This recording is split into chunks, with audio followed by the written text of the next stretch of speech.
سورہ انعام کی آیات تلاوت کی ہیں۔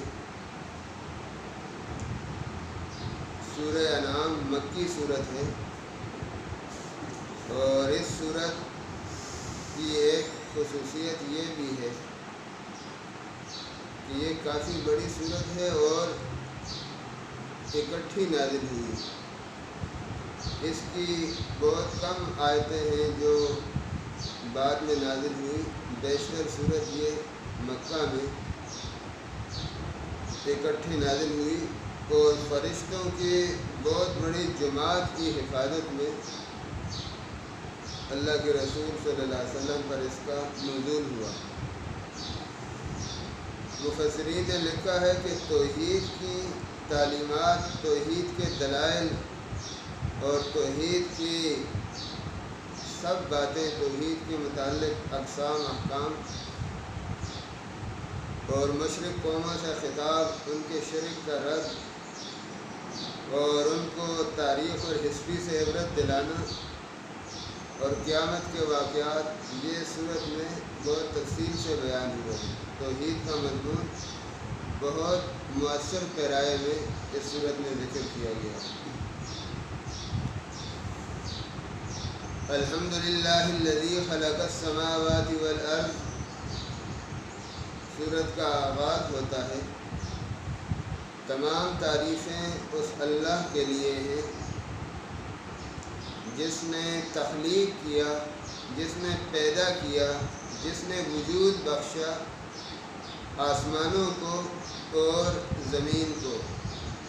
وجعل الظلمات والنور، اور اس اللہ نے بنائے اندھیرے اور نور، روشنی۔ یہ اس اللہ کی شان ہے، یہ اس کے صفات ہیں۔ ثم الذین کفروا بربہم یعدلون، پھر اس کمالات والے، صفات والے رب کی کافروں نے کیا قدر کی کہ پھر یہ کافر جو لوگ ہیں جنہوں نے اس رب کا کفر کیا، ناقدری کی، انکار کیا، اس کے رسولوں کی دعوت کو ٹھکرا دیا، تو یہ لوگ جو کافر ہیں یہ اپنے رب سے منہ موڑنے والے ہیں۔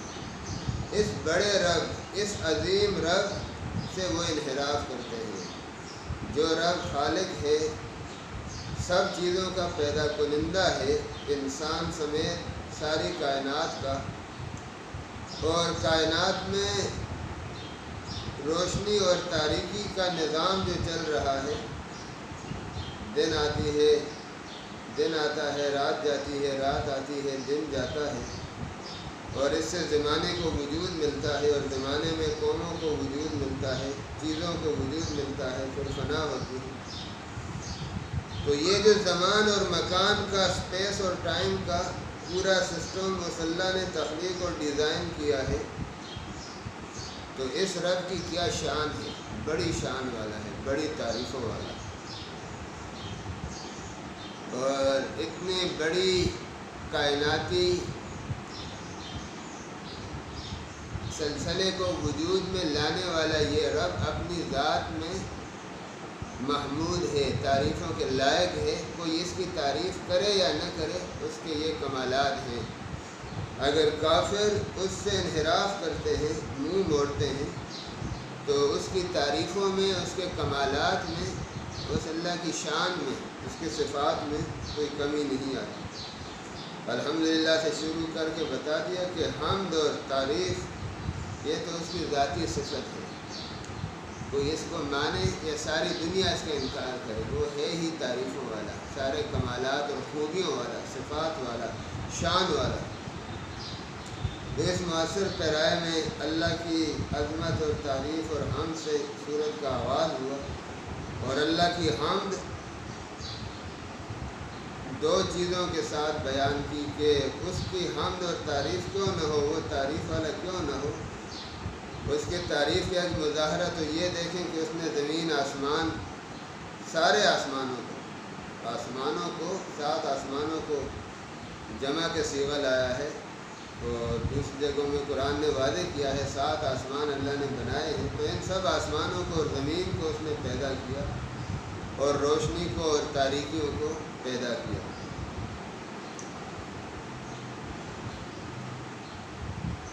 تاریکیاں جمع کا سیوا لائے ہیں اور نور کے لیے واحد کا سیوا لائے ہیں دنیا میں۔ اور دوسری بات یہ کہ روشنی کو بعد میں لائے ہیں، تاریکی کو مقدم کیا ہے، پہلے لائے ہیں۔ اس سے شاید اس طرف اشارہ ہو کہ یہ جو جہان ہے، یہ جو دنیا ہے، اس کی اصل تاریکی ہے، اصل یہ عالم تاریک عالم ہے، کوئی روشن عالم نہیں ہے۔ اس میں روشنی کا اللہ نے الگ سے انتظام کیا ہے۔ جن جن شکلوں میں اس زمین و آسمان کے کارخانے قدرت میں اللہ نے روشنی کا انتظام کیا ہے، تو وہاں روشنی موجود ہے۔ اس انتظام سے ہٹ کر اس کائنات میں ذاتی روشنی نہیں ہے۔ مثلاً زمین آپ دیکھ لیں، زمین ایک تاریک کرہ ہے، مٹی کا بنا ہوا کرہ ہے، تاریک۔ یہ جب سورج کی روشنی میں آتا ہے، سورج کی شعاعیں اس کے جن جن حصوں پر پڑتی ہیں وہ روشن ہوتے ہیں، سورج کی شعاعیں اس کے جن حصوں سے پردے میں ہو جاتی ہیں وہ حصہ تاریک ہو جاتا ہے۔ اور اس طرح روحانی اندھیرے کے انبیاء کے ذریعے اللہ تعالیٰ نے ہدایت کی روشنی اس کائنات میں، اس دنیا میں بھیجی ہے۔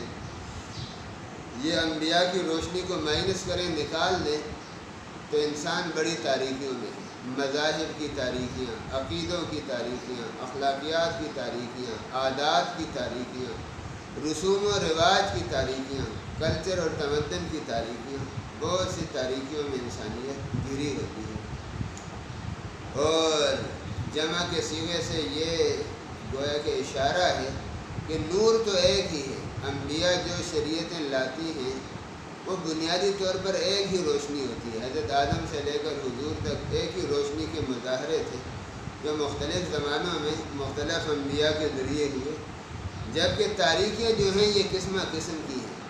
مشرکوں کا جو مذہب ہے ان کی ایک تاریکی ہے، عیسائیت کا جو گمراہ شدہ مذہب ہے تثلیث والا وہ ایک الگ تاریکی ہے، یہودیت کا جو گستاخی، بے ادبی اور سنگدلی پر مبنی مذہب ہے وہ ایک الگ تاریکی ہے۔ جو دہریے ہیں، اللہ کے وجود ہی کے منکر ہیں، وہ اور اس کا ایک سسٹم اور نظام ہے۔ بہت سے معاشرے دہریت پہ چلتے ہیں، بہت سے لوگ دہریت کو اختیار کرتے ہیں، وہ خود ایک تاریکی ہے۔ تو تاریکیوں کے تو بہت راستے ہیں۔ آسمانی شریعت کو درمیان سے نکال لیں تو آپ کو ہر ملک میں، ہر علاقے میں، ہر قوم قبیلے میں، ہر معاشرے میں ایک الگ تاریکی کا نمونہ ملے گا۔ تو ان سب میں قدر مشترک یہ ہے کہ یہ تاریکیاں ہیں، باقی رنگ روپ ان کے بہت زیادہ ہیں۔ کفر کی، گمراہی کی بہت قسمیں ہیں، بہت راستے ہیں، اور ہدایت کا ایک راستہ ہے، نبیوں کی بات ماننا۔ اس بات کو مان لینا کہ اس کائنات میں ہم آزاد نہیں ہیں، اس کائنات کا ایک پیدا کنندہ ہے اور اس کو اختیار ہے کہ اس کائنات میں اپنا نظام چلائے، اپنا حکم اور اختیار چلائے، جس کو توحید کہتے ہیں۔ اور اپنا حکم اور نظام چلانے کے لیے وہ ڈائریکٹ سامنے نہیں آتا، رسولوں کو بھیجتا ہے، اس کو رسالت کہتے ہیں۔ اور تیسرا یہ کہ یہ کائنات کا سسٹم فانی ہے، عارضی ہے، ایک وقت تک کے لیے، پھر اس نے ختم ہونا ہے، پھر ایک اور سسٹم قائم ہونا ہے، اس کو قیامت کہتے ہیں۔ تو یہ توحید، رسالت، قیامت کی روشنی وہ بنیادی روشنی ہے جو سب انبیاء لے کے آتے رہے اور انسانوں کو اس روشنی سے روشناس کراتے رہے۔ ماننے والے مانتے رہے، نہ ماننے والے نہ مانتے رہے۔ تو یہاں پر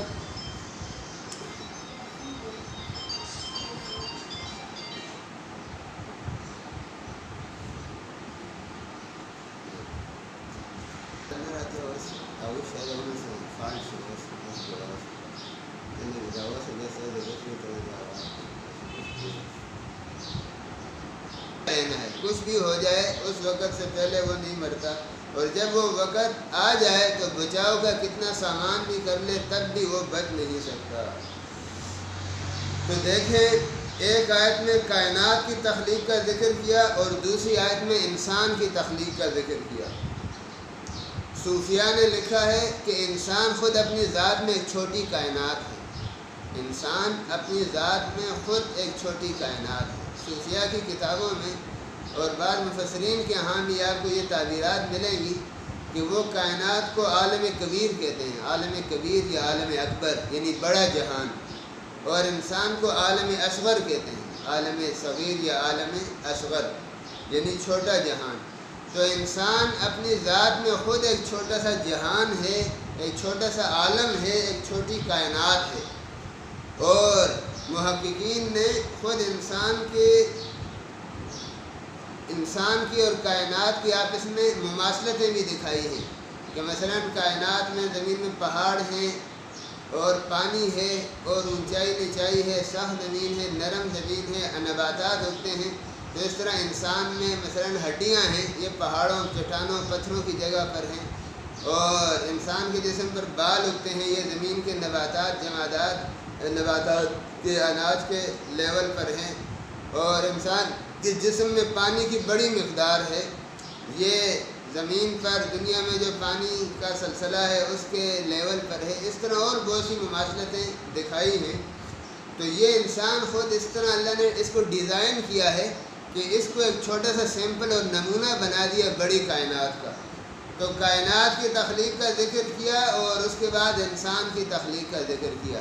پھر آپ ایک اور چیز دیکھیں کہ جس طرح اللہ تعالیٰ نے انسان کو پیدا کیا ہے اور پیدا کرنے کے وقت ہی اس کی موت کا بھی فیصلہ کیا ہے کہ اس کی موت کب آنی ہے، اس نے کتنا دنیا میں رہنا ہے۔ تو اسی طرح پوری کائنات کو جو اللہ نے بنایا ہے، بنانے کے وقت سے ہی اس کے انجام اور اینڈ اور خاتمے کا بھی اللہ تعالیٰ نے طے کیا ہے، کب اس کائنات میں ختم ہونا ہے۔ انسان کے خاتمے کا نام موت ہے اور کائنات کے خاتمے کا نام قیامت ہے۔ تو گویا کہ ہر انسان پر جو موت آتی ہے یہ ایک چھوٹی قیامت ہے، اور ایک بڑی قیامت آئے گی جو اس سارے نظام پر آئے گی، پورے زمین آسمان کے سسٹم کو مٹا ڈالے گی۔ پھر آپ ایک اور مماثلت دیکھیں کہ انسان کی جب موت کا وقت آتا ہے اس کو عالم آخرت کے احوال نظر آنا شروع ہو جاتے ہیں، اس کی زبان بند ہو جاتی ہے، وہ لوگوں کو بتا نہیں سکتا کہ میں کس حالت سے گزر رہا ہوں۔ اس وقت غیبی جہان اس کے سامنے کھل جاتا ہے، فرشتے اس کو نظر آنا شروع ہو جاتے ہیں۔ اس کو نزع کا وقت کہتے ہیں، جان کنی کا، نزع کا وقت کہا جاتا ہے۔ تو احادیث میں، قرآن میں جو واضح ہے کہ اس وقت پھر توبہ کے دروازے بند ہو جاتے ہیں، کیونکہ اصل جو ایمان جس کا مطالبہ انسانوں سے ہے، آدم کی اولاد سے ہے، وہ غیبی ایمان ہے۔ سورہ بقرہ جہاں سے قرآن شروع ہوتا ہے، ایمان کا معیار یہی بتایا ہے کہ ایمان تو غیب کو ماننے کو کہتے ہیں۔ تو جب موت کا وقت اور نزع کا عالم شروع ہوتا ہے تو اس وقت پھر آدمی کے لیے غیب نہیں رہتا، امور آخرت، عالم برزخ، فرشتے، یہ چیزیں اس کو نظر آنا شروع ہو جاتی ہیں، جزا سزا کا ایک نظام اس کے سامنے کھل جاتا ہے۔ اس وقت پھر وہ ماننا چاہتا ہے لیکن وہ ماننا پھر معتبر نہیں ہوتا۔ آپ کو یاد ہوگا میں نے پیچھے کسی درس میں وضاحت کی تھی کہ ایمان تو عربی میں کہتے ہی بن دیکھے حقائق کو ماننے کو ہے۔ جو چیز دیکھ لی جائے نا، دیکھنے کے بعد اس کو ماننے، اس کو ایمان کہتے ہی نہیں ہے۔ مثلا ہم سورج کو دیکھتے ہیں، سورج طلوع ہو رہا ہے، غروب ہو رہا ہے، اب ایک آدمی کہے میں سورج پر ایمان لاتا ہوں، تو یہ بات غلط ہے، عربی تعبیر کے لحاظ سے یہ جملہ غلط ہوگا۔ جو دیکھی ہوئی چیز ہے اس کو ماننے کو ایمان نہیں کہتے، جو بن دیکھے حقائق ہیں ان کو ماننے کا نام ایمان ہے۔ اور دنیا میں انسان کا یہ بڑا امتحان ہے کہ اس دنیا میں جو ہمارے مشاہدے میں آنے والی چیزیں ہیں وہ کم ہیں اور غیبی کائنات بہت زیادہ ہے۔ مثلا عرش غیب میں ہے، کرسی غیب میں ہے، اللہ کے فرشتے غیب میں ہیں، آسمانوں سے اوپر کا سارا سسٹم غیب میں ہے، جنت غیب میں ہے، جہنم غیب میں ہے، پل صراط غیب میں ہے، قیامت کے دن کے مناظر غیب میں ہیں، قبر کے حالات غیب میں ہیں، ماضی دور تک غیب میں ہے، مستقبل آگے تک غیب میں ہے۔ تو انبیاء نے اس سب غیب کی پرتیں کھولی ہیں، اور انبیاء کے علاوہ غیبی نظام کی پرتیں کوئی نہیں کھول سکتا۔ فلاسفہ ہیں، دنیا کے عقلاء اور دانشور ہر زمانے میں گزرے ہیں، ان کی ساری ڈسکشن اور ڈائیلاگ اس مادی کائنات کے گرد گھومتی ہیں۔ یہی وجہ ہے کہ فلاسفہ نے جب الہیات پہ بحث کی، فلسفے کا ایک حصہ الہیات ہے نا، یا اس کو مابعد الطبیعات بھی کہتے ہیں، تو مابعد الطبیعات یا الہیات کا مطلب یہ ہوتا ہے کہ فلاسفہ غیبی نظام پہ بحث کرتے ہیں وہاں۔ تو فلاسفہ نے جہاں الہیات پہ بحث کی ہے، غیبی نظام پہ بحث کی ہے، سخت ٹھوکریں کھائی ہیں۔ اور انہوں نے گمراہی کی بڑی الجھنیں پیدا کر دی ہیں۔ جب نبیوں کی ہدایت کے بغیر انہوں نے غیبی نظام پر بحث شروع کی تو اس سے، اور پھر جن لوگوں نے ان کو مانا، ان کے الہیات کے سسٹم اور نظام کو مانا، وہ کبھی ہدایت میں نہیں آ سکے۔ افلاطون کے ہاں غیبی نظام میں بڑی بحثیں ہیں، سقراط کے ہاں اور بعد کے یونانی فلاسفہ کے ہاں صدیوں تک الہیات پر ہر زمانے کے فلاسفہ نے بحث کی، لیکن مسلم فلاسفہ کے علاوہ، مسلم فلاسفہ دیانت الاسلامی شریعت کے تناظر میں الہیات پہ بحث کرتے ہیں، تو باقی بحثیں جو غیبی نظام پر اپنے عقل کی روشنی میں کرنے والوں نے کی ہیں، اس سے معاملہ بہت الجھ گیا ہے، گمراہی کی مزید دلدلوں میں انسان مبتلا ہو گیا۔ تو خیر، میں اس لمبی بحث میں نہیں جاتا، میں یہ کہہ رہا ہوں کہ دنیا میں بڑا امتحان ہی یہ ہے کہ اللہ کا غیبی سسٹم بہت زیادہ ہے، جو سسٹم ہمارے سامنے یہ بہت کم ہے، اور وہ غیبی سسٹم بہت لمبا چوڑا ہے۔ یہ جو سسٹم ہم دیکھ رہے ہیں یہ تو بہت محدود ہے، قیامت پر اس کا اینڈ ہو جائے گا۔ تو ہمارا امتحان یہ ہے، انسان کا امتحان یہ ہے کہ انبیاء آ کے اسے بتاتے ہیں کہ غیبی نظام کتنا بڑا ہے اور کائناتی سسٹم اور سلسلہ کہاں تک چلے گا، قیامت آئے گی، اس کے بعد بڑے لمبے چوڑے سلسلے اور مرحلے ہیں جن میں تم نے جانا ہے، جس کو تم نے گزارنا ہے، جن کو تم نے عبور کرنا ہے، تو ان سب کو مانو۔ اور وہ لوگ خوش قسمت ہوتے ہیں جو اس غیبی نظام کو بن دیکھے انبیاء اور شریعتوں کے کہے میں آ کے مان لیں۔ تو یہ بات ہے کہ انسان کی جو موت ہے اس وقت سے وہ غیبی نظام، جو دنیا میں غیبی نظام تھا اس دنیا میں، وہ اس کے لیے شروع ہو جاتا ہے۔ تو اس وقت وہ پھر ماننا چاہتا ہے، جب فرشتے اس کی روح قبض کرنے آتے ہیں، اس وقت غیبی سسٹم اس کے سامنے کھل جاتا ہے۔ اس وقت وہ ایک سمجھے پل پر ہوتا ہے، پل پر، یعنی درمیانی حالت میں ہوتا ہے۔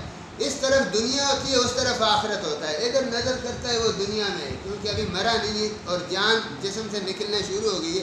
اس طرف نظر کرتا ہے تو فرشتے بھی نظر آ رہے ہیں، جنت جہنم کے حالات بھی نظر آ رہے ہیں، امور آخرت نظر آ رہے ہیں۔ زبان اس وقت بند ہو جاتی ہے، بعض دفعہ آنکھیں بھی بند ہو جاتی ہے، لیکن وہ ابھی زندہ ہوتا ہے اور موت کی سختیوں سے گزر رہا ہوتا ہے۔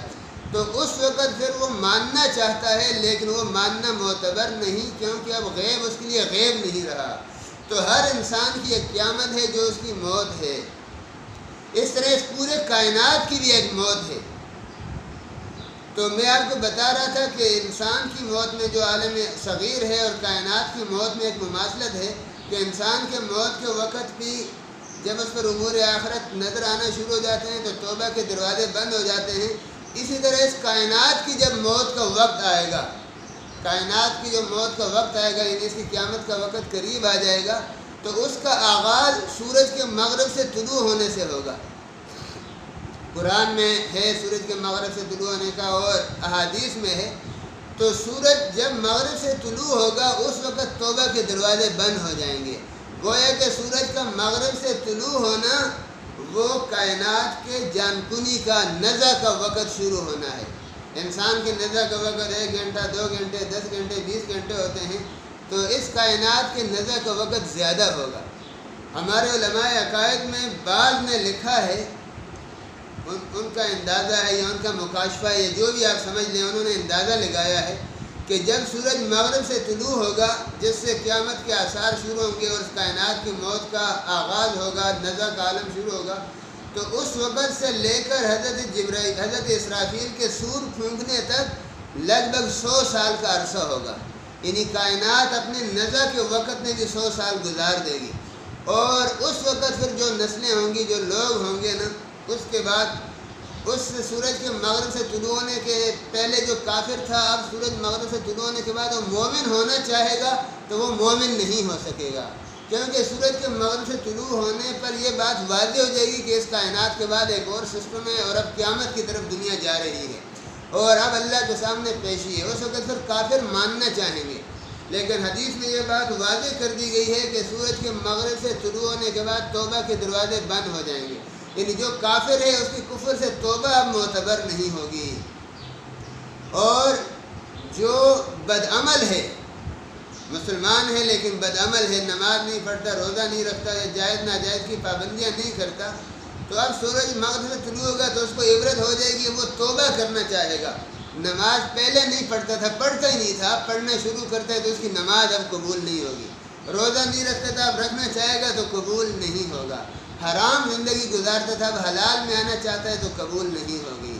تو مطلب یہ کہ سورج جب مغرب سے طلوع ہوگا تو اس وقت اس کے بعد ایمان قبول نہیں ہوگا، کفر سے نکل کر ایمان میں آنا بھی قابل قبول نہیں ہوگا، اور فسق و فجور نافرمانی سے نکل کر فرما برداری میں بھی آنا قابل قبول نہیں ہوگا۔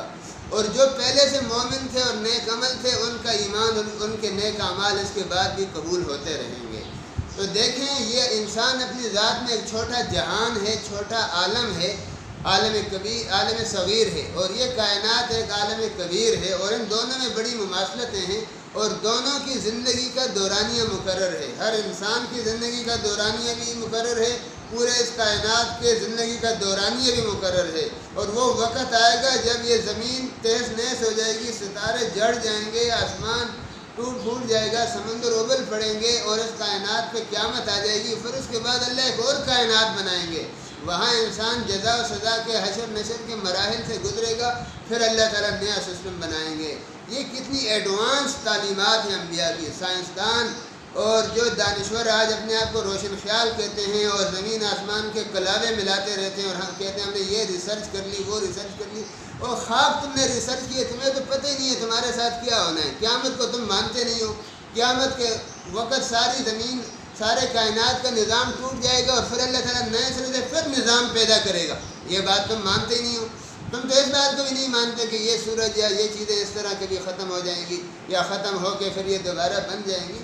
تو یہ تو آسمانی شریعتوں نے لوگوں کو بتایا، اور ہر زمانے میں بتایا ہے۔ تم ابھی اتنے ایڈوانس نہیں ہوئے جتنے حضرت نوح علیہ السلام کے زمانے میں بھی نبوت نے انسان کو ایڈوانس کرنا چاہا ہے۔ تم بہت ریسرچ کر لو، تم انبیاء کی تعلیمات تک، جو آج سے ہزاروں سال پہلے بھی نبی جو تعلیمات لے کے آئے تھے، حضرت نوح کے وقت میں بھی جو کتنے ہزار سال پہلے کا مسئلہ تھا، وہ انسان کو جتنے روشنی میں لانا چاہتے تھے، جتنے ایڈوانس بناتے تھے، تم تو آج بھی نہیں بنا سکتے۔ یہ کیسی تمہاری غلط فہمی ہے، خام خیالی ہے کہ تم اپنے ریسرچ اور تحقیق سے اور لیبارٹری تحقیق سے کائنات کے سارے رازوں کو حل کر دو گے۔ تم تو اس قیامت سے پہلے کی زندگی کے پیچیدگیوں میں الجھے ہوئے ہو۔ تمہیں کوئی چھوٹی سی بات مل جاتی ہے، حل کر لیتے ہو تو بڑے تم خوش ہوتے ہو کہ ہم نے پہاڑ ڈھا لیے ہیں۔ گویا کہ وہ بڑے بڑے حقائق جو تمہارے کھوپڑیوں میں، تمہاری عقلوں میں آتے ہی نہیں ہیں، جو انبیاء نے سمجھائے ہیں کہ یہ کائنات تو ایک چھوٹا سا سیمپل ہے، اس کے بعد تو ایک بڑا نظام آنے والا ہے، قیامت آنے والی ہے، قیامت کے حالات آنے والے ہیں، اور حشر نشر آنے والا ہے، جزا سزا کے مراحل آنے والے ہیں، اور یہ کائنات ساری ٹوٹ پھوٹ جائے گی، پھر نئی کائنات پھر بنے گی۔ یہ بات تو تمہاری عقل میں آتی بھی نہیں ہے۔ تمہاری سائنس تو تمہیں اس چیز کو ماننے کے قابل اس نے نہیں چھوڑا، کیونکہ تمہاری عقل میں یہ بات نہیں تھی کیسے یہ سارا نظام ٹوٹ جائے گا، پھر کیسے بنے گا۔ انبیاء نے بتایا ہے، ماننے والوں نے مانا ہے، ہر مسلمان مانتا ہے۔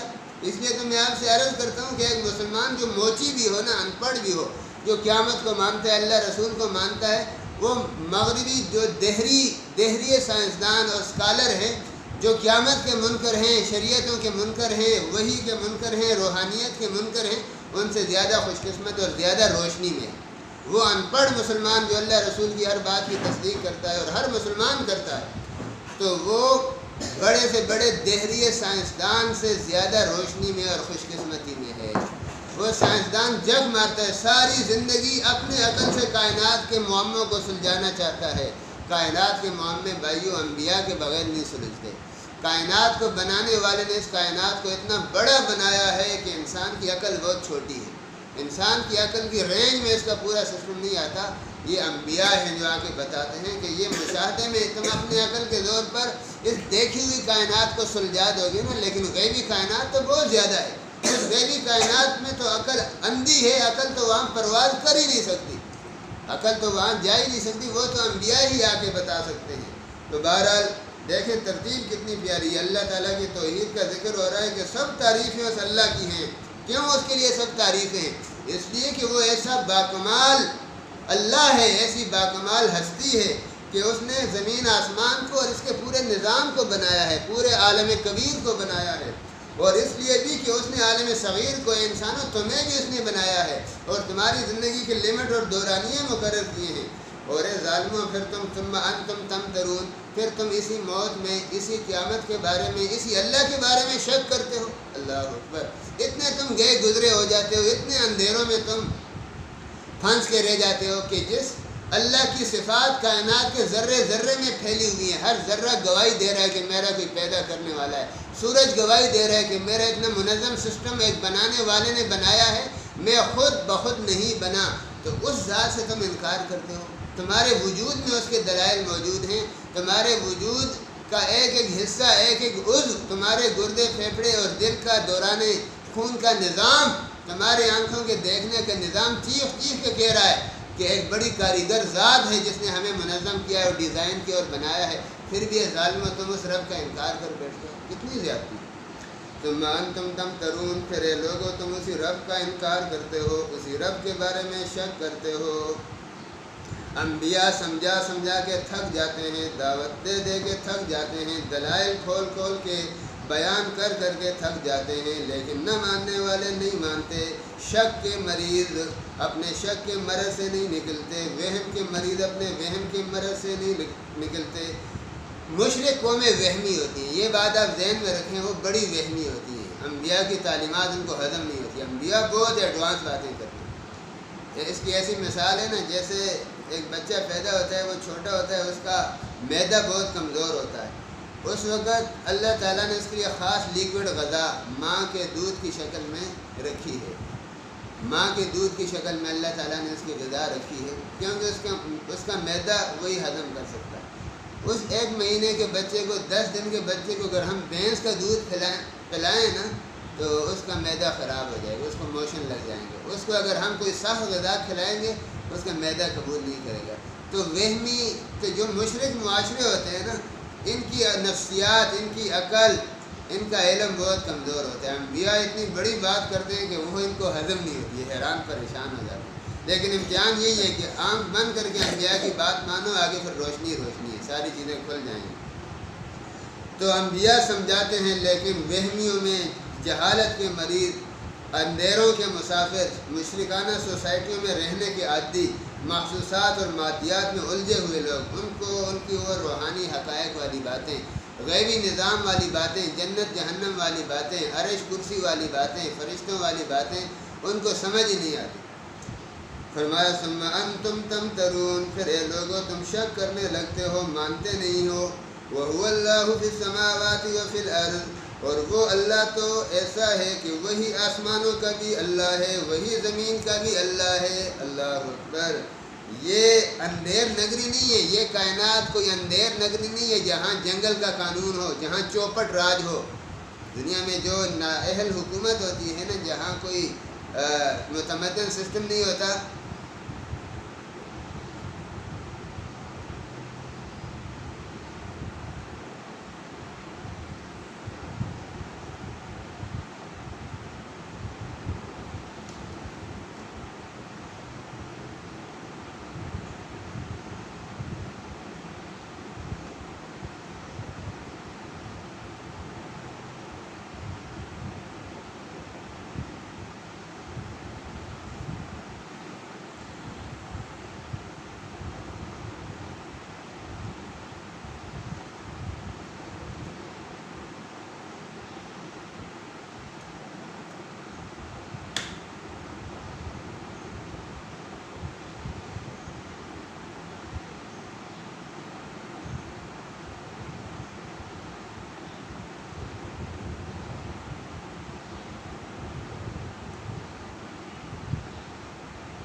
تو وہ اللہ آسمانوں کا بھی اللہ ہے اور زمین کا بھی وہ اللہ ہے۔ یہ سارا کارخانہ اس کی پراپرٹی ہے، اس کا ملک ہے، اس کی سلطنت ہے، یہاں اس کی بادشاہی ہے، یہاں اس کا سکہ چلتا ہے، یہاں اس کا آرڈر چلتا ہے، یہاں اس کا نظام چلتا ہے، سارے نظام کو وہ کنٹرول کرتا ہے۔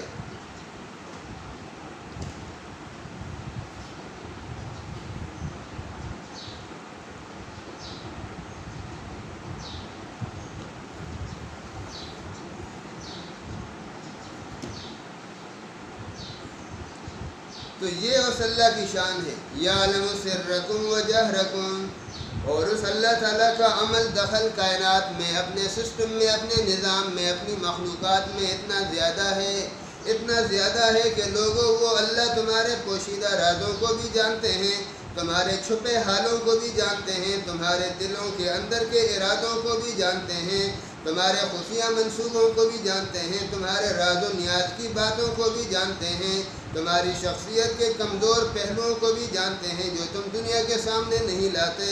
تو وہ اللہ تعالیٰ، اس کا علم اتنا جامع ہے، اتنا مکمل ہے کائنات کے نظام پر، وہ اللہ اتنا حاوی ہے کہ لوگوں تم میں سے ایک ایک کی پوشیدہ باتوں کو، خفیہ چیزوں کو، چھپی چیزوں کو، چھپی باتوں کو بھی جانتا ہے، وجہرکم، اور تمہاری اوپن اور کھلی ہوئی باتوں کو، نظام کو اور زندگی کے حالات کو، صورتحال کو، سب چیزوں کو وہ جانتا ہے۔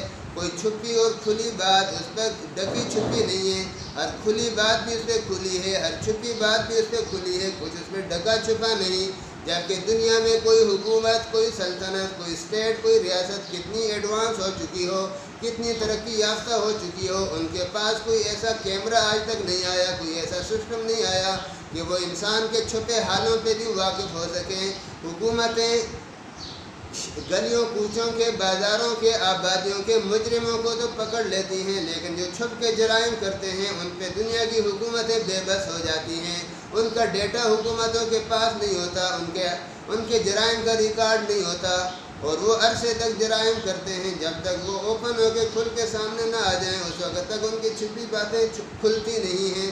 لیکن لوگوں، وہ اللہ تعالیٰ اتنا مکمل نظام اور کنٹرول رکھتا ہے اپنے کائنات پر، اپنے سسٹم پر، کہ یعلم سرکم و جہرکم، وہ تمہارے چھپے حالوں سے بھی آگاہ ہے، باخبر ہے، واقف ہے، علم رکھتا ہے، مانیٹرنگ کرتا ہے، نگرانی کرتا ہے، ڈیٹا مرتب کرتا ہے، ریکارڈ مرتب کرتا ہے، فرشتے مقرر کیے ہوئے ہیں کہ ہر آدمی کے تنہائی کے حالات بھی لکھو، حلوت کے حالات بھی لکھو، جلوت کے حالات بھی لکھو، دن کی روشنی میں وہ کیا ہے یہ بھی لکھو، رات کی تاریکیوں میں وہ کیا بن جاتا ہے یہ بھی لکھو۔ یعلم سرکم و جہرکم، تمہارے چھپے حالوں کو بھی جانتا ہے اور تمہارے کھلے حالات کو بھی جانتا ہے۔ وَيَعْلَمُ مَا تَكْسِبُونَ، اور اتنا جامع علم ہے تمہارے اللہ کا کہ وہ اللہ تمہارے سارے کارناموں کو، کرتوتوں کو، سارے کاموں کو جانتا ہے۔ ما تکسبون، جو کچھ تم کرتے ہو، جو کچھ کرتے ہو، سب سے اللہ واقف ہے۔ اللہ اکبر، کیا شان ہے اللہ کی، توحید کے مضمون کا کیا جوبن اور کیا زور ہے یہاں پر۔ اللہ تعالیٰ ایک ایک لفظ جو ہے نا قیامت کے سورہ اسرافیل کی طرح اللہ کی عظمت کو سمجھا رہا ہے۔ قرآن کی یہ خصوصیت ہے کہ قرآن اللہ کی عظمت کو کائنات کے نمونوں سے سمجھاتا ہے کہ یہ اللہ ہے اور یہ کائنات ہے، اور اس کائنات میں اللہ کی قدرتیں اس طرح کام کر رہی ہیں۔ اللہ اکبر۔ وَمَا تَأْتِيهِم مِّنْ آیَةٍ مِّنْ آیَاتِ، لوگوں جب یہ بات تم نے جان لی کہ وہ اللہ اپنے کائنات کے ذرے ذرے سے واقف اور باخبر اور آگاہ ہے، ایک ایک انسان پر اس کا کنٹرول ہے، ایک ایک انسان کے سارے حالات کی مانیٹرنگ ہو رہی ہے، تو اب تم دیکھو نا پھر یہ انسان کتنا ظالم بن جاتا ہے کہ ان لوگوں کے پاس جب اس رب کی کوئی نشانی آتی ہے، کیونکہ وہ بادشاہ ہے، خالق ہے، مالک ہے، معبود ہے، رب ہے، وہ پھر ان انسانوں سے مطالبہ کرتا ہے کہ تم نے مجھے بادشاہ ماننا ہے، خالق مالک معبود ماننا ہے، الہ ماننا ہے۔ تو جب وہ اپنی نشانیاں بھیجتا ہے، اپنی آیتیں بھیجتا ہے، اپنے احکام بھیجتا ہے، اپنی قدرت کی نشانیاں بھیجتا ہے، تو یہ لوگ کیا کرتے ہیں، یہ ناقدرے لوگ، یہ اندھیروں میں پھنسے ہوئے لوگ ان آیتوں کا انکار کر بیٹھتے ہیں، ان آیتوں کو مانتے نہیں ہیں، انبیاء کے مقابلے پہ اتر آتے ہیں، ان کی تعلیمات کو جھٹلانے لگتے ہیں۔ اللہ اکبر، شکوہ کیا جا رہا ہے کہ اس اللہ کا کنٹرول کتنا ہے اور انسان غفلت میں کس طرح پڑا ہے، اور پھر اس اللہ کی برداشت کتنی ہے کہ سب کچھ کے باوجود ان انسانوں کی اس بغاوت کو، سرکشی، نافرمانی کو بڑے عرصے تک برداشت کرتا ہے۔ تو فرمایا کہ وَمَا تَأْتِيهِم مِّنْ آیَةٍ مِّنْ آیَاتِ رَبِّهِمْ، کہ ان لوگوں کے پاس، انسانوں کے پاس کوئی نشانی ان کے رب کی نشانیوں میں سے، کوئی آیت ان کے رب کی آیات میں سے، کوئی حکم ان کے رب کی احکام میں سے، کوئی فرشتوں کی وحی، انبیاء کی وحی، ان کے رب کی بھیجی ہوئی کتابوں میں سے نہیں آتی، إِلَّا كَانُوا عَنْهَا مُعْرِضِينَ، مگر یہ نشانیاں، یہ آیات، یہ احکام جب بھی آتے ہیں تو یہ انسان ان سے اعراض کرتا ہے، روگردانی کرتا ہے، انحراف کرتا ہے، منہ موڑتا ہے، نافرمانی کرتا ہے، جھٹلاتا ہے، تکذیب کرتا ہے، مقابلے پہ اتر آتا ہے، بحث مباحثے کرتا ہے، کٹ حجتی کرتا ہے، اور انبیاء کے ستانے سے بھی باز نہیں آتا۔ اللہ اکبر، یہ ہے اس کا اعراض۔ فقد کذبوا بالحق لما جاءهم، تو خلاصہ یہ ہے کہ یہ انسان حق کو جھٹلاتے ہیں جب وہ حق ان کے پاس آ چکتا ہے۔ گزشتہ انسان کی ہسٹری یہ ہے، انسان کی 6-7 ہزار سال کی یہ تاریخ ہے کہ جب بھی حق اللہ ان کے پاس بھیجتا رہا ہے، اور کون سا زمانہ ہے جس میں اللہ نے حق نہ بھیجا ہو، کون سی قوم ہے جس کے پاس اللہ نے حقیقت کی خبر دینے کے لیے بشیر اور نذیر نہ بھیجے ہوں، مگر جب اللہ کی طرف سے حق اور حقیقت اور صداقت اور روشنی آتی رہی ہے، تو ان انسانوں کی تاریخ یہ رہی ہے کہ یہ اس کو جھٹلاتے رہے ہیں۔ اسی لیے تو سورہ عصر میں فرمایا کہ ان الانسان لفی خسر، انسان بڑے خسارے میں اسی وجہ سے ہے کہ یہ انحراف کرتا رہا۔ پوری تاریخ گواہ ہے کہ ماننے والے کم رہے ہیں، نہ ماننے والے ہمیشہ زیادہ رہے، آج بھی زیادہ ہیں۔ آج اگر دنیا کی آبادی 7 ارب ہے نا، اس میں مسلمان 1.5 ارب ہیں، تو 7 ارب میں سے 1.5 ارب کم ہوتے ہیں نا، اور ان 1.5 ارب مسلمانوں میں بھی ہر طرح کے لوگ ہیں، کوئی بدعات میں مبتلا ہیں، کوئی فسق و فجور میں مبتلا ہیں، کوئی شک میں مبتلا ہیں، کوئی مختلف فرقوں میں بٹے ہوئے ہیں، کوئی کیا کر رہے ہیں، لیکن چلو ہم 1.5 ارب مان لیتے ہیں، توحید رسالت قیامت کے کم از کم یہ قائل ہیں تقریباً سارے، تو پھر بھی 1.5 ارب تو تھوڑے ہیں 7 ارب میں سے۔ ہر زمانے میں اسی طرح کی مردم شماری رہتی ہے۔ فقد کذبوا بالحق لما جاءهم، بس جھٹلایا انہوں نے حق کو جب وہ حق ان کے پاس آتا رہا ہے۔ فسوف یاتیہم انباء ما كانوا به یستہزئون، چلو کوئی بات نہیں، عنقریب یہ انجام دیکھ لیں گے، یہ ان خبروں کا نتیجہ دیکھ لیں گے جن خبروں کو یہ جھٹلایا کرتے تھے، جن خبروں کا یہ مذاق اڑایا کرتے تھے۔ اللہ اکبر، انبیاء کی باتوں کا مذاق دیکھیں، یہاں تمسخر کو بھی کفر فرمایا۔ میں نے آپ سے عرض کیا تھا، اہل سنت کے علماء عقائد نے اپنی کتابوں میں یہ واضح کیا ہے کہ اللہ کے رسول کی طرف سے اللہ کے دین کی جو باتیں ہم تک پہنچ چکی ہیں کہ یہ بات دین کی بات ہے، دین کا حصہ ہے، اس کا انکار بھی کفر ہوتا ہے، خواہ مستحب یا سنت حکم ہو یا فرض واجب حکم ہو، تو اس کا انکار بھی کفر ہوتا ہے، اس کا تمسخر اور مذاق اڑانے بھی کفر ہوتا ہے، اس کی تحقیر اور توہین کرنا بھی کفر ہوتا ہے، اور اس میں شک کرنا بھی کفر ہوتا ہے۔ تو قرآن کی تعبیرات سے چیزیں معلوم ہوتی ہیں۔ کہیں کافروں کے بارے میں فرمایا کہ یہ منہ موڑتے ہیں، کہیں فرمایا یہ انحراف کرتے ہیں، کہیں فرمایا کہ یہ شک کرتے ہیں، کہیں فرمایا کہ یہ مذاق اڑاتے ہیں، تو یہ ان کے کفر کی کیٹیگریاں ہیں۔ تو معلوم ہوا کہ یہ سب چیزیں کفر میں آتی ہیں، اللہ کے احکام کا مذاق اڑانا، انکار کرنا، شک کرنا، توہین کرنا۔ فرمایا فسوف یاتیہم انباء ما كانوا به یستہزئون، عنقریب ان کے پاس خبریں آ جائیں گی اس چیز کی جس کے ساتھ یہ مذاق اڑاتے تھے، قیامت کا مذاق اڑاتے تھے، تو قیامت آ جائے گی۔ ایک کافر نے مسلمان کی کوئی چیز ضبط کی، حضور کے دور کا واقعہ ہے، اس مسلمان نے کہا کہ قیامت میں تو تم دو گے، تو اس نے مذاق اڑایا، کہا کہ چلو قیامت تک انتظار کر دو، پھر ساری چیزیں مجھے دو، اور بھی دے دو، قیامت میں لے لینا۔ اور اس طرح ابو جہل وغیرہ کے بارے میں آتا ہے کہ وہ سیدھا ہڈیاں اٹھا کے ہاتھ میں جو موڑتے چرمر ہو جاتی، چورا چورا ہو جاتی، کہتا کہ یہ چورا چورا ہونے والی ہڈیاں، ان میں دوبارہ زندگی آئے گی، ان کو پھر کوئی دوبارہ زندہ کرے گا۔ اور بعض مذاق اڑاتے کہ اوہ قیامت میں تو پھر اٹھنا ہے یار، بڑا مسئلہ ہوگا، وہاں تو بڑے پھنس جائیں گے۔ مزاح میں کہتے کہ اوہ قیامت میں تو پھر ہمیں زندہ کرے گی، یار ہمارا کیا بنے گا، کچھ کرو۔ اس طرح کی باتیں کرتے تھے قیامت کے بارے میں، رسالت کے بارے میں۔ تو یہ ہر قوم کا وتیرہ رہا ہے، اور آج بھی غافل لوگوں میں یہ چیزیں آپ دیکھو گے، وہ ان لوگوں کی بدبختی ہوتی ہے، ان کو سمجھانا چاہیے کہ بہت خطرناک کام کر رہے ہیں۔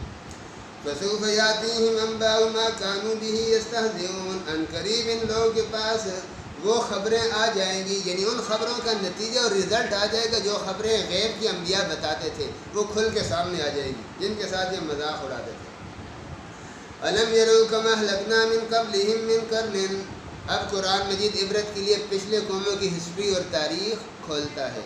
میں نے آپ سے سورہ فاتحہ میں عرض کیا تھا کہ قرآن مجید کے جو مضامین ہیں ان میں سے ایک مضمون یہ بھی ہے کہ قرآن اپنے احکام اور اپنی تعلیمات پیش کرتا ہے، پھر ساتھ دلیل کے لیے اور عبرت کے لیے ماننے والوں کے حالات بتاتا ہے، اور ڈراوے کے طور پر اور بشارت کے طور پہ ڈراوے کے طور پر نہ ماننے والوں کے حالات بیان کرتا ہے، فرعون، حامان، قارون اور تباہ شدہ اقوام کے، اور بشارت کے طور پر ماننے والوں کے حالات بتاتا ہے۔ تو اب یہ بنیادی تعلیمات ذکر کی نا، توحید کی، اللہ کے ذات کی عظمت، اللہ کے کمالات اور کائنات کے ساتھ اللہ کا تعلق، کائنات میں اللہ کے تصرفات، اب انسان کی ہسٹری سے اس پر دلائل دے رہے ہیں کہ دیکھیں یہ پچھلے نبیوں نے بھی ان باتوں کی تعلیم امتوں کو دی تھی، انہوں نے نہیں مانا تو ان کا انجام کیا ہوا۔ اب تم بھی دیکھ لو کہ آج بھی اللہ وہی ہے، اللہ کی قدرتیں آج بھی وہی ہے اور اللہ کا قانون بھی وہی ہے، تو تمہارا انجام بھی اسی طرح ہوگا اگر تم نہیں مانو گے۔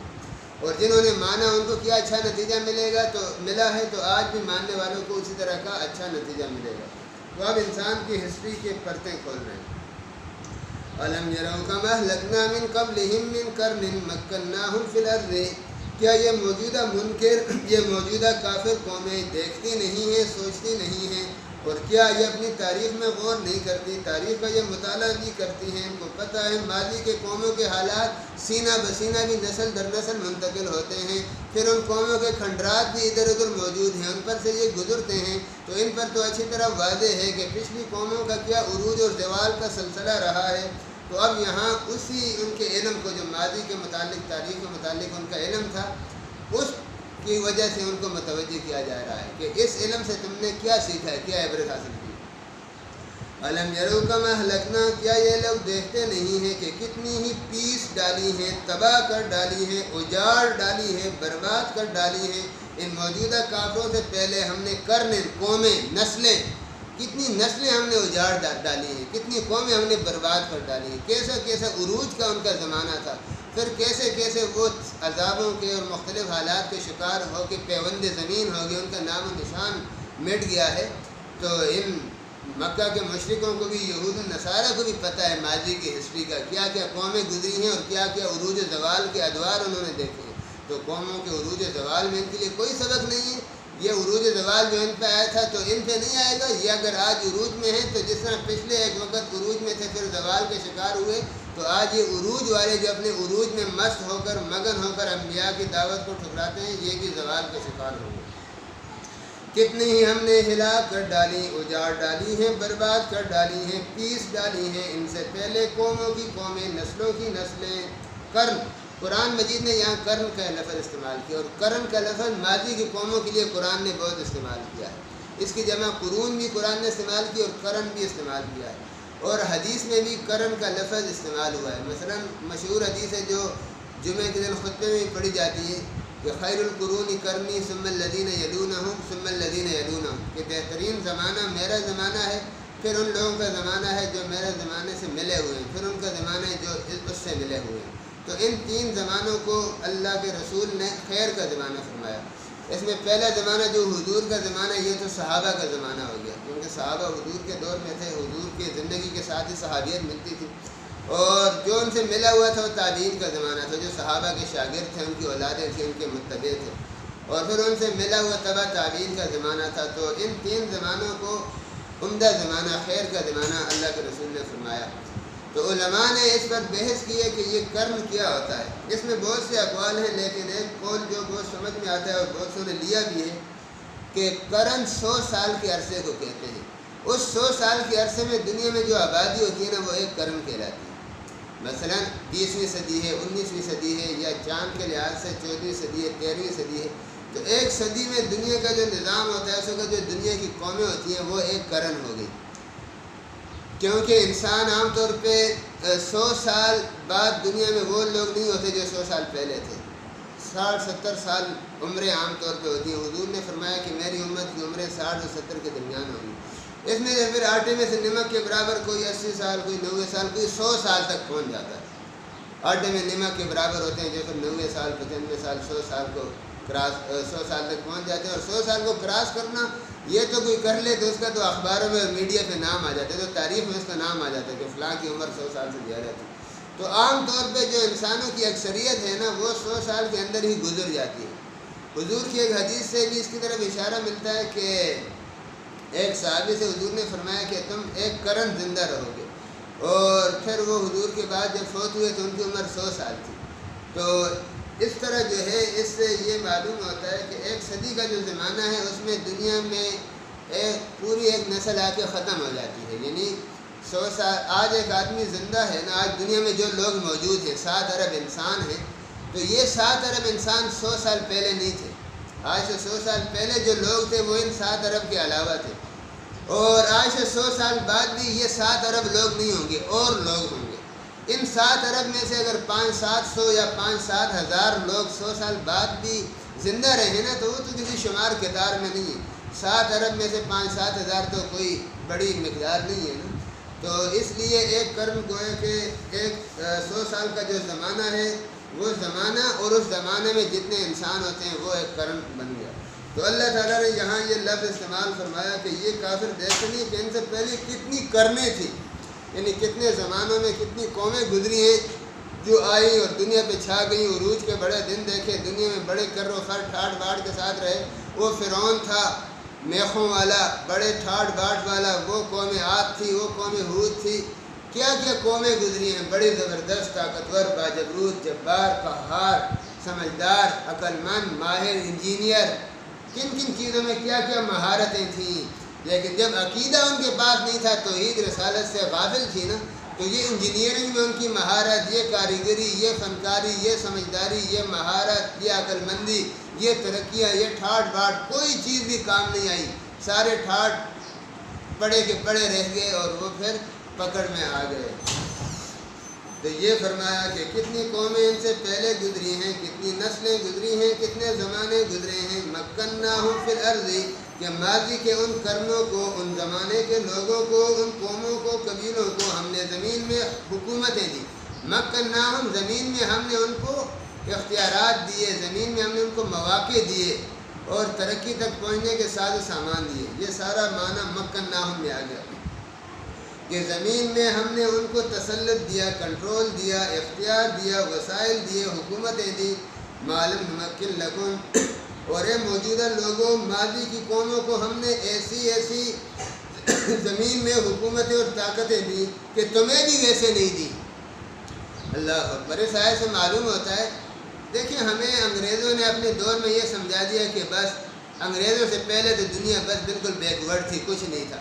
انگریزوں نے اور یورپ نے آ کے دنیا کو سویلائزیشن اور تہذیب اور تمدن اور سائنس سکھائی ہے، اور ساری دنیا کی نفسیات بن گئی ہیں کہ وہ اسی بات کو مانتے ہیں. یہاں قرآن کے الفاظ پہ ذرا غور کریں اور تدبر کریں. قرآن بہت بڑی بات کہہ رہا ہے، اور قرآن کی بات سے زیادہ سچی بات کس کی ہوتی ہے کہ ہم نے ان لوگوں کو قوت اور طاقت میں، سلطنت میں، ریاست میں اور دنیا کے ساز و سامان میں جتنا کچھ دیا تھا نا، معلوم نمکن لکم، اے موجودہ لوگوں تمہیں بھی اتنا نہیں دیا، بہت کچھ دیا تھا. تو یہ سمجھنا چاہیے، یہ جو فرعون کی حکومت تھی، حامان نمرود کی حکومت تھی، قوم عاد اور قوم سمود کی حکومت تھی، ان کے زمانے تھے 400-500 سال، ہزار سال تو ان کی عمریں ہوتی تھیں، اور چٹانوں کو تراش کر کے انہوں نے محلات بنائے. یہ لوگ معمولی لوگ نہیں تھے، بڑا کچھ اللہ نے ان کو دیا تھا. اور یہ تو ہاتھوں کے کاریگر تھے، ہم تو مشینوں کے محتاج ہیں معمولی سی چیز کے لیے. ان کے تو ہاتھیں مشین تھی، ان کے ہاتھوں میں وہ انجینئرنگ تھی جو ہمارے مشینوں میں ہوتی ہے.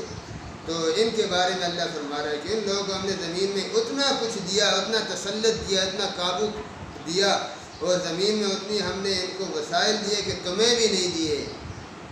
وَأَرْسَلْنَا السَّمَاءَ عَلَيْهِمْ مِدْرَارًا، اور ان لوگوں پر ہم نے آسمان سے موسلادھار بارشیں برسائیں.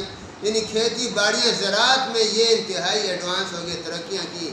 بارشیں وقت پہ ہوتی تھی، زمین اپنے غلے اور پیداواریں اگاتی تھی، اتنے وافر چیزیں. آج دنیا میں آپ کو پتہ ہوگا، اقوام متحدہ کی رپورٹیں شائع ہوتی رہتی ہیں ہر سال کہ دنیا میں 2 چیزوں پہ تشویش کی جا رہی ہے. جتنا انسان ماڈرن ہوتا جا رہا ہے نا، چاند اور مریخ کی طرف بڑھتا جا رہا ہے، دنیا میں مستقبل کے لحاظ سے 2 چیزوں کا بڑا خدشہ ہے. ایک، خوراک میں کمی آتی جا رہی ہے، آبادی بڑھتی جا رہی ہے، ماحول آلودہ ہوتا جا رہا ہے، زرعی زمینیں کم ہو رہی ہیں، لوگ سوسائٹیاں بنا کے زرعی زمینوں کو فنا کر رہے ہیں، اور خوراک میں کمی کا شکار ہوگا انسان. اور آج بھی ہے، آج خوراک دیکھیں، خوراک کی چیزیں پچھلے 15-20 سال میں سب سے زیادہ مہنگی ہوئی ہیں. اس سے پہلے اناج، غلے، سبزیاں، یہ چیزیں اتنا اہم مسئلہ انسان کا نہیں تھا. بازاروں میں عام ملتی تھی، ارزان ملتی تھی، سستی ملتی تھی. آج سبزی کے ریٹ بھی آسمان سے باتیں کرتے ہیں. تو ایک تو دنیا میں خوراک کا قحط اور کمی، بارشوں کی کمی کی وجہ سے بھی، بارشیں وقت پہ نہ ہونے کی وجہ سے بھی، اور دنیا کے ماحول میں جو فضائی آلودگی ہو رہی ہے اس کی وجہ سے بھی، اور جو پھر ہر جگہ جو نئی نئی سوسائٹیاں لوگ جو ہے نا وہ تعمیراتی منصوبے بنا رہے ہیں، بڑی زرخیز زمینیں ہوتی ہیں جو ان تعمیراتی منصوبوں کی، اور جو نئی نئے ٹاؤن شپ اور سوسائٹیاں بن رہی ہیں نا، ہر علاقے میں بڑی زرخیز زمینیں ان کی نظر ہو جاتی ہیں، تو خوراک کی شارٹیج ہو رہی ہے اور پانی کی شارٹیج ہو رہی ہے۔ یہاں تک کہا گیا کہ مستقبل کی جنگیں پانی کے مسئلے پر ہوں گی، قومیں ایک دوسرے کو کھا جائیں گی پانی کے لیے۔ پاکستان میں پانی کا کتنا مسئلہ ہے، انڈیا اور پاکستان کے تو زیادہ سر پھٹول پانی کے مسئلے پر ہی رہتی ہیں۔ ہمارے دریا کشمیر سے آتے ہیں، وہاں اس نے قبضہ کر کے کشمیر کے دریاؤں پہ بند بنا رہا ہے یا ہمارا پانی بند کر دیتا ہے، پاکستان میں قحط ہو جاتا ہے اور زراعت و زمینداری کے مسائل کھڑے ہو جاتے ہیں۔ پھر اس کو پانی جب زیادہ ہو جاتے ہیں بند کھول دیتے ہیں، ہمارے ہاں سیلاب آ جاتے ہیں، یہ ایک بدماشی اس نے بنائی ہوئی۔ تو پانی کے مسائل آج دنیا میں ہیں، خوراک کے مسائل ہیں۔ تو ماضی کے قوموں کے بارے میں قرآن دیکھیں، یہ جو بات کہہ رہے ہیں معمولی بات نہیں ہے کہ کہہ رہے ہیں کہ ہم نے ان کو قوت، طاقت بھی، وسائل بھی زیادہ دیے تھے، اس کے علاوہ بارشیں ان کو بہت دی تھی۔ تو کوئی معمولی بات ہے، قرآن جس بات کو ہائی لائٹ کر رہے ہیں وہ معمولی تو نہیں ہو سکتی۔ تو ماضی کے قوموں کے بارے میں قرآن کہہ رہا ہے کہ وَأَرْسَلْنَا السَّمَاءَ عَلَيْهِم مِّدْرَارًا، ان قوموں پہ ہم نے آسمان سے موسلادھار بارشیں برسائیں۔ تو موسلادھار بارشیں برسانے کا مقصد یہ کہ اس سے زمین پہ پھر خوب پیداوار ہوتی تھی، اناج، غلے، ترکاریاں، پھل۔ مسلمانوں کا دنیا میں 1400 سال کا عرصہ گزرا ہے نا، 1400 سال کا۔ تو ہمارے ماضی کی تاریخ میں بڑی عجیب عجیب چیزیں، ماضی کے لوگوں نے بڑے اچھے وقت گزارے ہیں۔ دنیا میں اتنی شارٹیج چیزوں کی نہیں تھی، آبادی میں اتنی زیادہ نہیں تھی جتنے آج مسائل ہو رہے ہیں۔ تو مسلمانوں کی تاریخ میں ایک چیز یہ ہے کہ مسلمانوں کی پوری تاریخ میں بڑے بڑے سیاح ہوئے ہیں جنہوں نے زمین کے سفر کیے اور ملکوں، قوموں کے حالات، واقعات، ان کے تمدنی حالات، زراعت، تجارت کے حالات، ان کے رسم و رواج، ان چیزوں پہ لکھا ہے۔ تو میں سمجھتا ہوں کہ ایک تاریخ کا جو طالب علم ہوتا ہے نا، اس کے لیے سیاحوں کے جو سفر نامے ہوتے ہیں یہ بڑی اہمیت رکھتے ہیں۔ خود مجھے اس چیز سے بڑی دلچسپی رہی ہے۔ مسلمانوں میں دیکھیں، مسلمانوں نے دنیا کو علم و شعور دیا ہے۔ 2ویں صدی میں، 3ری صدی میں، 4تھی صدی میں، 5ویں صدی میں، اب 15ویں صدی ہے نا، تو آج سے 1000 سال، 1100 سال، 1200 سال پہلے کے ہمارے بڑے بڑے سیاح گزرے ہیں جن کے سفر نامے آج بھی محفوظ ہیں، لائبریری میں آپ کو مل جائیں گے۔ عربی سفر نامے اردو میں، انگریزی میں، ہر زبان میں ترجمے ہوئے۔ ابن حوقل ایک بہت بڑا سیاح تھا، مسعودی ایک بہت بڑا سیاح تھا، اور بڑے بڑے سیاح تھے۔ ایک سفر نامے کا نام ہے معرفت الاقالیم۔ اس طرح ابن بطوطہ ایک بڑا سیاح تھا، اس کا سفر نامہ رحلہ ابن بطوطہ ہے۔ ان لوگوں نے سفر ناموں میں جو چیزیں لکھی ہیں اس کو ہم پڑھیں اور اپنے زمانے سے موازنہ کریں کہ واقعی جتنا پیچھے جاتے جائیں نا، قدرتی حالات زمین پہ بہتر تھے۔ تو میں آپ کو ایک مثال دیتا ہوں، ہمارے ایک عالم گزرے ہیں، بہت بڑے اسکالر تھے اور بہت بڑے عالم دین تھے، پروفیسر تھے، مولانا مناظر حسن گیلانی، بہت بڑے آدمی تھے، 1951 میں یا 53 میں شاید فوت ہوئے تھے۔ تو انہوں نے ایک کتاب لکھی 1000 سال پہلے، ان کی بہت سی کتابیں، ایک کتاب ہے 1000 سال پہلے۔ ان کے تو خود 100 سال کا عرصہ تو ان کا بھی ہو گیا نا جب انہوں نے لکھی ہوگی، تو سمجھے کہ آج سے 1100 سال پہلے کے جو سفر نامے تھے نا، ان میں سے 2-3 عربی سفر ناموں سے انہوں نے واقعات کا انتخاب کیا اور اردو میں اس نام سے وہ کتاب لکھی 1000 سال پہلے۔ یعنی 4تھی صدی میں اور 3ری صدی میں جو مسلمان سیاحوں نے دنیا کا، عالم اسلام کا سفر کیا اور مختلف ملکوں کے حالات کیے تھے، ان میں سے عجیب و غریب واقعات منتخب کر کے انہوں نے اس کتاب میں لکھے۔ عجیب و غریب چیزیں لکھی۔ ہندوستان میں ابن حوقل مثلا یا اور تھے، ہندوستان کے حالات لکھے، ہندوؤں کے رسم و رواج کیا تھے، ان کا کلچر کیا تھا، ان کی زمینداری کے کیا طریقے تھے۔ سمرقند بخارا کے لکھے ہیں، وسطی ایشیا کے لکھے ہیں، چائنا کے اور روس کے علاقوں کے، اور ایران کے، افغانستان کے، خراسان کے، سندھ کے، ہند کے، ان سب جگہوں کے انہوں نے عجیب و عجیب حالات لکھے۔ ایک چیز میں آپ کو واضح کرتا ہوں، انہوں نے لکھا ہے کہ یہ جو ہمارے علاقے تھے نا، یہ مثلا سرحد ہے، آگے افغانستان ہے، آگے سمرقند بخارا ہے، تو ان علاقوں میں اس نے خبر دی کہ یہاں بادام کے، پستے کے، یہ جو مہنگے مہنگے ڈرائی فروٹ ہیں نا، جو آج امیر آدمی بھی بڑی مشکل سے خریدتا ہے، کہتے ہیں اس کے پورے جنگل ہوتے تھے، جس طرح آج جنگل عام درختوں کے ہوتے ہیں نا، تو بہت علاقوں کا لکھا ہے کہ وہاں پستے کے جنگل ہوتے تھے، بادام کے جنگل ہوتے تھے، اور خوبانی کے اور فلاں چیز کے پورے جنگل ہوتے تھے۔ ایک تو باغات ہوتے ہیں، ان کا جنگل ہوتے تھے، اور یہ چیزیں اتنی وافر ہوتی تھیں، جو کھائے جتنا مرضی کھائے، ٹوکرے بھر کے لے جائے، درختوں سے گرے ہوتے تھے، نیچے پڑے ہوتے تھے۔ تو یہ اگر آپ یہ تاریخ کا مطالعہ کریں آپ کو معلوم ہوگا کہ انسان نے جب فطرت کے ساتھ چھیڑ چھاڑ شروع کیے نا، اس کو کچھ فائدہ بھی ہوا ہوگا، لیکن مجموعی طور پہ یہ نقصان میں رہا ہے۔ قدرتی حالات زمین میں بہت بہتر تھے۔ تو خیر میں یہ عرض کر رہا تھا کہ اللہ نے ان قوموں کے بارے میں فرمایا کہ ہم نے ان پہ موسلادھار بارشیں برسائی ہیں، اور موسلادھار بارشیں جو برسائی ہیں نا، اس نے پھر اپنا ریزلٹ بھی دیا۔ وہ کس شکل میں دیا؟ پستے کے جنگل اگائے، بادام کے پورے جنگل اگاتے تھے، اناج، غلہ، ترکاریاں، گندم، چاول، مکئی، باجرہ، لوبیا، مسور، اور یہ دال وہ دال، ہر قسم کی دالیں اور ہر قسم کے پھل فروٹ، سیب، انار، انگور، ان چیزوں کی ہر طرف فراوانی ہوتی تھی، ہر طرف فراوانی ہوتی تھی۔ تو یہ کوڈ کیا ہے، ایک مختصر لفظ کوڈ کیا ہے، لیکن جو زرعی خوشحالی تھی نا، زرعی خوشحالی ہر گاؤں میں، ہر شہر میں، ہر جگہ میں، تو اس طرف اشارہ کیا کہ تمہیں ایسی چیزیں کام میسر ہیں، تم تو وہ ہو ڈسپوزیبل کلچر والے لوگ ہو۔ اللہ اکبر۔ ہمیں یورپ نے بڑا ظلم کیا انسانیت پر، جب اس نے فاسٹ فوڈ غذاؤں کو اور ڈسپوزیبل کلچر کو دنیا میں مبتلا کیا ہے نا، تو سمجھو کہ شوگر، بلڈ پریشر اور کینسر میں اس نے دنیا کو مبتلا کیا ہے۔ یہ فاسٹ فوڈ اور برگر کلچر کے تحفے ہیں، جو آج فیملی سسٹم بھی تباہ ہو رہے ہیں، جو آج صحتیں بھی تباہ ہو رہی ہیں، پلازوں کی طرح اسپتال بن رہے ہیں۔ اللہ اکبر۔ یہ اسپتال اتنے بڑا کاروبار بن گئے، ماضی میں علاج کوئی مسئلہ ہی نہیں تھا۔ لیکن میری باتیں شاید آپ کو عجیب لگیں گی، لیکن میں یہ چیزیں سوچتا ہوں، آپ بھی سوچیں ان چیزوں پر، دنیا کیا تھی اور کیا ہو گئی اور کیا ہوگی۔ آپ اگر آج سے 100 سال پیچھے جائیں نا، آپ کو 3 چیزیں اس زمانے کی اور اس زمانے کی بڑی عجیب لگیں گی، بڑا فرق آ گیا۔ 100 سال پیچھے کی تاریخ کا آپ مطالعہ کریں، اپنے بڑوں سے پوچھیں، تاریخ میں پڑھیں۔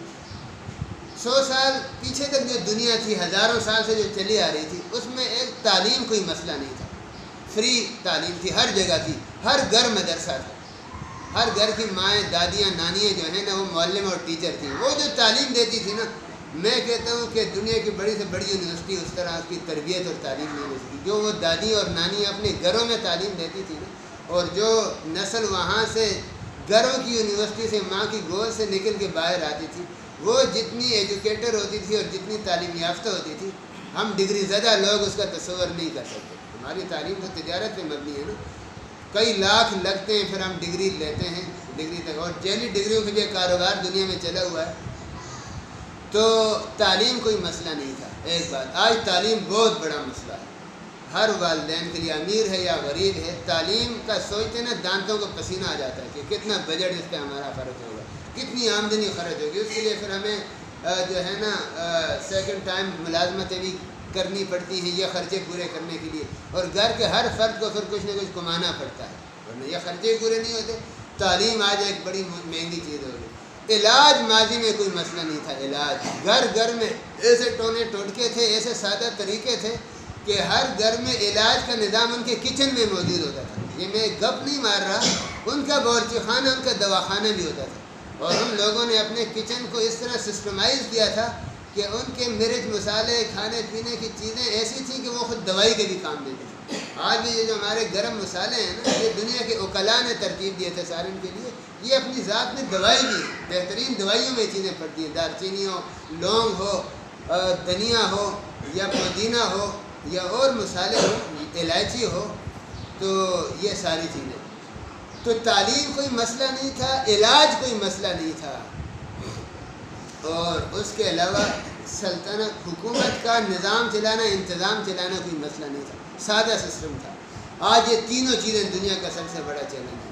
جو نظام چلانے والے ہیں وہ تو ایسے ڈاکو بن کے آتے ہیں جیسے اپنی 18 نسلوں کا انہوں نے سارا خرچہ اپنے اس وزارت سے ہی پورا کرنا ہے، ایسے ایسے ہاتھ مارتے ہیں پورا ملک ہل کے رہ جاتا ہے، پیسہ اٹھا کے باہر ملکوں میں لے جاتے ہیں، ملک پہ قرضے چڑھتے ہیں، ملک کے لوگ رلتے پھرتے ہیں، یہاں بجٹ میں پھر غریبوں پہ ٹیکس لگانے پڑتے ہیں۔ تو حکومت کو ایک بدماشی بنا لی ہے لوگوں نے، کمائی کا ذریعہ بنا لیا ہے۔ یہ حکومت خدمت خلق کا کام تھا، کوئی چھوٹے منصب پر ہوتا یا بڑے منصب پر ہوتا۔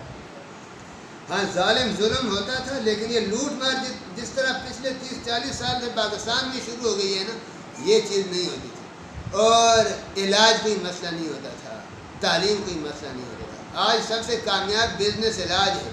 یہ تصور آپ 100 سال پہلے کر سکتے ہیں کہ اسپتال کے لیے اتنے بڑے بڑے پلازے بنائے جائیں گے کہ آسمان سے وہ بلڈنگیں باتیں کرے، ٹاور نما ایسی بڑی بڑی، تو مطلب یہ کہ سارا معاشرہ مریض ہو چکا ہے اور ہر ایک آدمی کو اور ہر جگہ اسپتال بنانے پڑتے ہیں۔ اس سوسائٹی میں کئی اسپتال ہوتا ہوگا، چھوٹا موٹا اسپتال، ڈسپنسری، سادہ طریقے سے کسی حکیم کا مطلب، اور ان کا کام چلتا تھا۔ امراض ان میں نہیں تھے، اور جو ہوتے تھے وہ گھر میں ہی ہو جاتے تھے۔ 70-80% امراض کا علاج گھر میں ہو جاتا تھا۔ 10-15% امراض ہوں گے جو زیادہ سیریس ہو گئے تو کسی حکیم یا طبیب کے پاس چلے گئے۔ تو یہ دیکھو، یہ زندگی، اس کا موازنہ کرو نا۔ وہ لوگ اگر سادہ تھے یا ان کے پاس ایسے ایئر کنڈیشن نہیں تھے، گاڑیاں نہیں تھی، کچھ بھی نہیں تھا، لیکن یہ جو سکون تھا، وہ بیمار نہیں تھے وہ لوگ۔ وہ اگر بیمار ہوتے، گھر کے اندر ایک پھکی مار دی جو دادی نانی نے تیار کی، اسے ان کا علاج ہوتا تھا۔ یہ میں کہتا ہوں یہ جنت والی زندگی تھی، یہ بڑی قناعت اور سکون والی زندگی تھی۔ تعلیم ان کی گھر سے ہو جاتی تھی، اور گھر کے علاوہ باہر بھی جو تعلیم ہوتی تھی، مکتبوں میں، مدرسوں میں، وہ رضاکارانہ تعلیم ہوتی تھی، وہ فیسوں اور کمائیوں کے لیے نہیں ہوتی تھی۔ تو وہ معاشرہ تہذیب یافتہ بھی تھا، سدھرا ہوا بھی تھا، سلیقہ مند بھی تھا، مہذب بھی تھا، اور لیکن شور شرابہ نہیں تھا کہ جی ہم ایجوکیٹر ہیں، ہم ماڈرن ہیں۔ یہ شور شرابہ نہیں کرتے تھے، چیزیں ان میں ساری تھی۔ آج ہم شور زیادہ مچاتے ہیں، ہوتا ہمارے پاس کچھ نہیں ہے، اور ہر چیز کو جو فطرت نے سستی کی تھی ہم نے مہنگی کر دی، تعلیم کو ہم نے مہنگا کر دیا، علاج کو ہم نے کاروبار بنا لیا ہے، اور زراعت کی چیزوں کو ہم نے اب پچھلے 10-15 سال سے تو زرعی چیزیں مہنگی ہوتی جا رہی ہیں۔ زندگی کو مہنگا سے مہنگا اور مشکل سے مشکل ہم بناتے جا رہے ہیں، لیکن خوش فہمی یہ ہے کہ ہم ترقی کر رہے ہیں۔ بھائی انسان کی زندگی میں سکھ ہونا ہو، ترقی پر خواہ فٹ پاتھ پہ سوتا ہو اور وہ کچے گھر میں، مٹی کے گھر میں رہتا ہو، اس کے زندگی میں اگر سکھ نہیں ہے، وہ بیمار ہے، شوگر کا، بلڈ پریشر کا مریض ہے، طرح طرح کے مسائل ہیں، ٹینشن ہے، ڈپریشن ہے نا، وہ حویلیوں محلات میں رہتا ہو، گاڑیوں میں سفر کرتا ہو، ہوائی جہازوں میں اڑتا ہو نا، وہ لوگ خود سمجھتے ہیں کہ اس زندگی میں مزیداری نہیں ہے جس میں سکون نہیں ہے۔ تو خیر میں یہ بات کر رہا تھا کہ اللہ